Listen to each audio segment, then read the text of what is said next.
नमस्कार, double check में आपका स्वागत है। मैं हूं संकेत उपाध्याय। ईरान में अमेरिका और इजराइल की तरफ से हमला हुआ।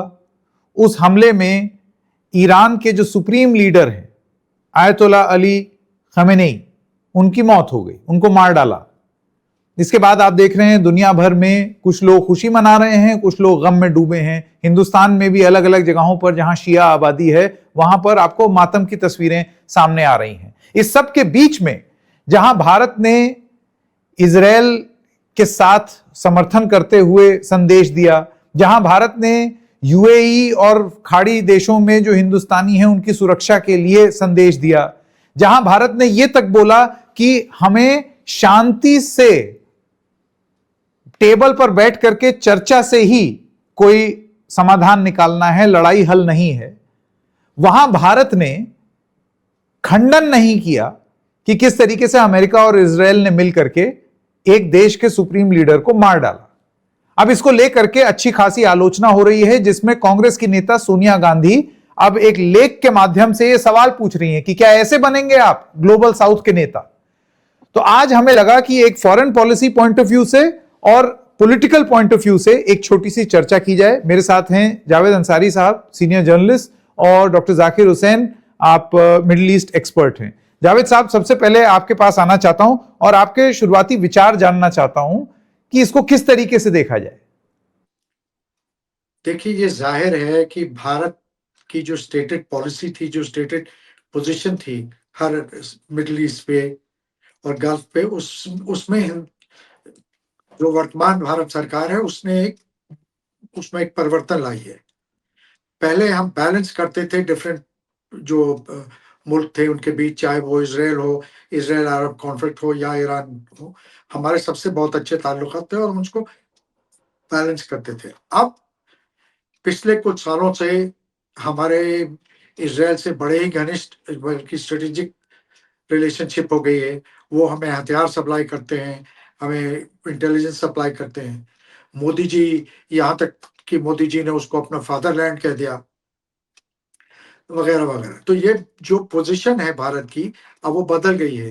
वो न्यूट्रलिटी जो थी वो नहीं रही, हम अब इजराइल के पक्षधर हो गए।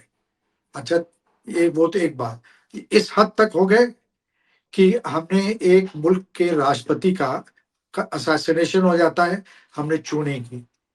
75-70 से ज्यादा 72 या 75 बच्चे, मासूम बच्चे, माइनर नाबालिग बच्चों की हत्या हो जाती है। उनके प्राइमरी स्कूल पे बम गिरा दिया जाता है, तब भी हम नहीं बोले। इंसानियत के नाते तो एटलीस्ट हम कुछ कहना चाहिए था। ये ऐसा तो नहीं हो सकता ना कि अगर इजराइल में कोई मरे तो वो इंसान है, बाकी जगह जो मरे तो जानवर है। ये मासूम बच्चे, ये कौन से टेररिस्ट थे, ये कौन सा रॉकेट फायर कर रहे थे या आत्मघाती हमला कर रहे थे? ये तो स्कूल में और कहा यह जा रहा है कि ये लड़ाई इसलिए है क्योंकि कट्टरपंथियों का जो ईरान पे कब्जा है, ईरान की सत्ता पे, उससे उनको छुटकारा दिलाने के लिए, वहां की औरतों को आजाद और आबाद करने के लिए। तो ये तो सब बेचारी मासूम बच्चियां थी जो गई थी पढ़ने, जो तालीम हासिल कर रही थी। आपने उनको ही निपटा दिया। और हमें देखिए, हम ग्लोबल साउथ और दुनिया भर की चीजें, ये टर्म्स इस्तेमाल करते हैं, खुद विश्व गुरु बनने बैठे हैं, हमारा मुंह नहीं खुल रहा है इन चीजों पे। किसी गैर मुल्क में, छोटे मुल्क में 2 साइकिलिस्ट की टक्कर हो जाती है या कहीं ज्यादा बारिश में लोग मर जाते हैं तो भी प्रधानमंत्री जी संवेदना व्यक्त करते हैं। यहाँ पता नहीं क्यों साफ सूंघ गया, क्या वजह है, क्या मजबूरी है? हमारी तो जो इमेज अपने प्रधानमंत्री के बारे में है कि इनका सीना है, ये विश्व गुरु हैं, किसी से डरते नहीं, लाल आग क्या, ये तो अच्छों को चना चबवा देते हैं। तो अब क्या हो गया? आप ये मैं समझ सकता हूँ, खाड़ी में हमारे लाखों हिंदुस्तानी लोग हैं, वहाँ लोग नौकरियां कर रहे हैं, वो वहाँ अपनी जिंदगी बसर कर रहे हैं, उनके इंटरेस्ट को नहीं इग्नोर किया जा सकता। लेकिन ईरान से भी हमारे ताल्लुकात हैं, और आप अगर किसी के राष्ट्रपति की हत्या को कंडेम कर रहे हैं, इसका यह मतलब नहीं कि आप दूसरे के खिलाफ हो गए ना। जिसने किया, इसराइल या अमेरिका के बम द्वारा उनकी हत्या हुई है, हम खाड़ी के देशों के लिए थोड़ी कुछ कह रहे हैं। लेकिन नहीं, क्या वजह है इसके पीछे? ये तो अब बड़ा एक डिसाइसिव और क्लियर शिफ्ट है। ये इसके लिए कोई नेशनल गैजेट नहीं है, नोटिफिकेशन इशू होने की जरूरत नहीं है। The tilt is clearly visible. आपको लगता है डॉक्टर डॉक्टर जाकिर हुसैन की ये एक टिल्ट है या एक पूरा घुमाव और बदलाव हो गया है भारत की फॉरेन पॉलिसी में, विदेश नीति में, जहां पर अब हम एक देश में अगर सुप्रीम लीडर का कत्ल भी हो जाए तो हम उसको एड्रेस ही नहीं करेंगे, हम और चीजों के बारे में बात करेंगे? देखिए, अगर हम इसको डोमेस्टिक पॉलिसी से जोड़ के देखें, तो जैसे डोमेस्टिक पॉलिटिक्स में दो पॉलिसीज को लेके चल रहे हैं। एक कांग्रेस की कुछ अलग पॉलिसी है, इनकी बिल्कुल अलग पॉलिसी है। इसी को हमने फॉरेन पॉलिसी में एक्सटेंड कर दिया है कि कांग्रेस की पॉलिसी जो नेहरू की रहेगी, गांधीयन की रहेगी, नॉन अलाइनमेंट की रहेगी, गुटनिरपेक्ष की रहेगी। अब उसके दिन लग गए हैं। अब ये होगा जहाँ पे जिससे हमारा संबंध होगा, जिससे हमारा नेशनल बढ़ेगा, उसकी तरफ से होगा। और जब तक ये पार्टी रहेगी, ये चीजें और इंटेंसिफाई करती चली जाएंगी। अब नेशन जो है इससे बेनिफिट उठाता है कि नहीं उठाता है, ये आने वाला कल दिखाई देगा। लेकिन ये अगर कुछ प्रिजम्पशंस पे ये फॉरेन पॉलिसी में बदलाव या नई नई फॉरेन पॉलिसी की नींव डाली गई है to meet the challenges of new world order. जैसे कि वर्ल्ड इकोनॉमिक फोरम में कहा ना, कार्नी ने कहा कैनेडियन के प्रेसिडेंट की ये वर्ल्ड ऑर्डर खत्म हो गया, इसको बचाने के लिए मत लड़िए, नया वर्ल्ड ऑर्डर आइए। तो उसी का कहीं ना कहीं हमारे ऊपर भी प्रभाव है कि अब ये खत्म हो गया है, नया लाओ, उसमें हमारी इंटरेस्ट यहाँ पे सर्व करते हैं, हम इन्हीं के साथ रहेंगे, इन्हीं के साथ आगे बढ़ेंगे, इसके उसको हम मैनेज कर लेंगे। अब ये देखना है कि क्या अमेरिका उसी तरीके से हमारा साथ देगा जिस तरीके से इजराइल का साथ दे रहा है उस वक्त।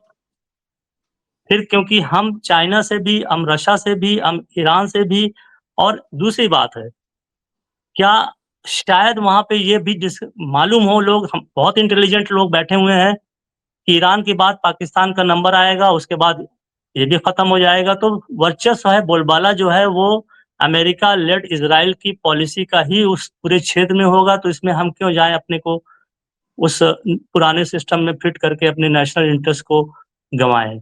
ये सारा एक नया वर्ल्ड व्यू बन रहा है, उसी के तहत ये सारी चीजें हो रही हैं। अगर ईरान में और भी लोग मर जाते हैं, कुछ न्यूक्लियर बॉम्ब भी गिर जाता है, तो हमें उससे कोई लेना देना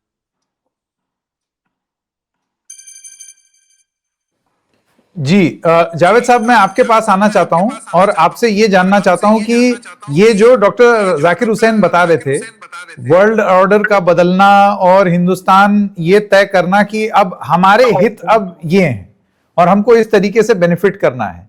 जावेद साहब, ऐसे में हमने अक्सर राजनीति में भी सुना और सरकारें जब बनती हैं तो हमने ये सुना कि एक देश की जो विदेश नीति होती है वो कंटिन्यूअम पर चलती है। आपकी डोमेस्टिक पॉलिटिक्स में हो सकता है कि पार्टी अलग अलग हो जाए, जैसे कि अगर फोन की एक तुलना करें तो किसी के पास एंड्रॉयड का फोन, किसी के पास एप्पल का फोन, लेकिन मुख्य काम फोन है। तो यहां पर गवर्नमेंट की पॉलिसीज भी इसी तरीके से थी कि कांग्रेस आ जाए, बीजेपी आ जाए, सरकार एक ही चीज पर चलती है। और विदेश नीति बहुत ही रेयरली, अक्सर ही यदा कदा उसमें कुछ कॉस्मेटिक चेंज होता है। आपको लगता है ये पैराडाइम शिफ्ट होने वाला है अब कि एक कांग्रेस की विदेश नीति पूरी तरीके से अलग और बीजेपी की विदेश नीति पूरी तरीके से अलग, और उस पथ पर हम लोग चल पड़े हैं?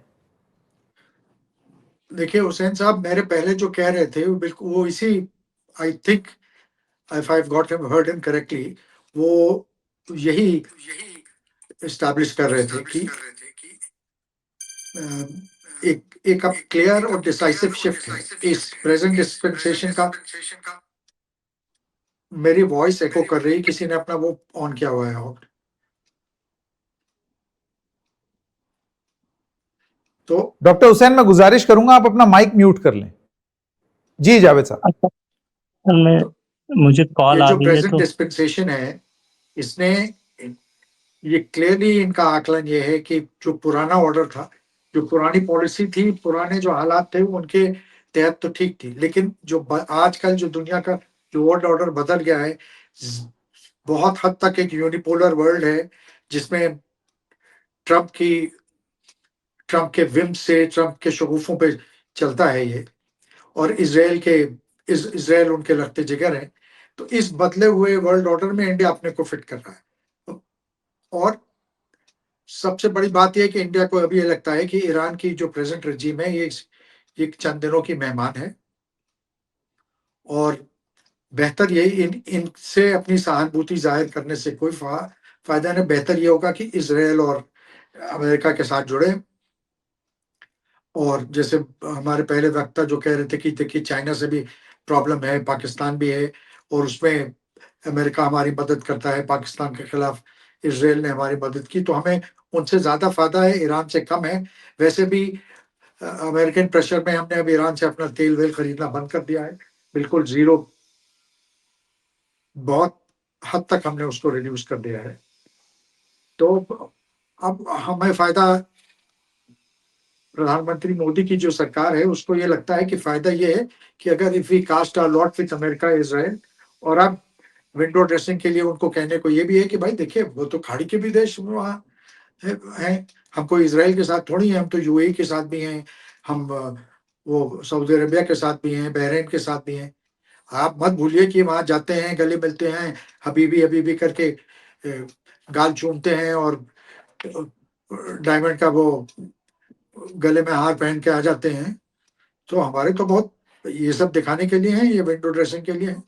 क्लियर, मुझे इसमें अब कोई शक व शुबा नहीं है कि ईरान वाले रिश्ते व ऑफ द पास्ट, और ये जो है इसराइल और अमेरिका, और इनसे we have cast our lot clearly with this lot.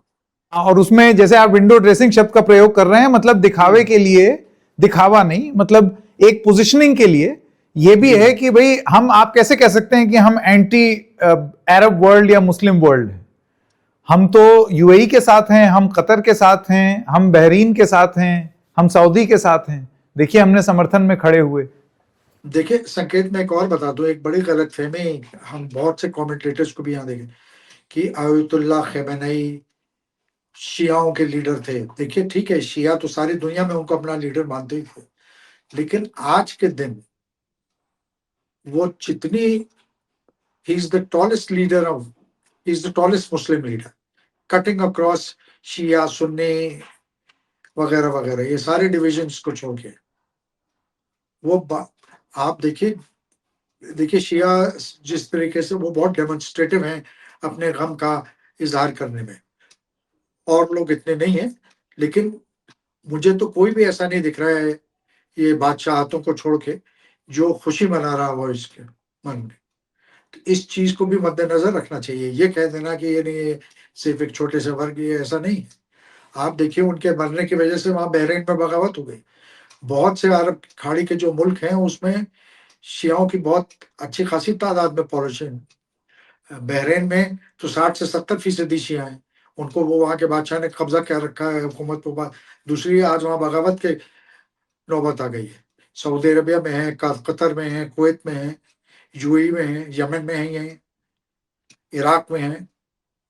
तो ये बहुत, और सब बटे हुए हैं पूरी खाड़ी में। तो ऐसा कि उनके सेंटिमेंट्स को इग्नोर करके कोई ऐसे नजरअंदाज करके कोई फैसला हो जाए, ये बड़ा मुश्किल होगा। इसके जो रिपरकशंस हैं आने वाले दिनों में देखने को मिलेंगे।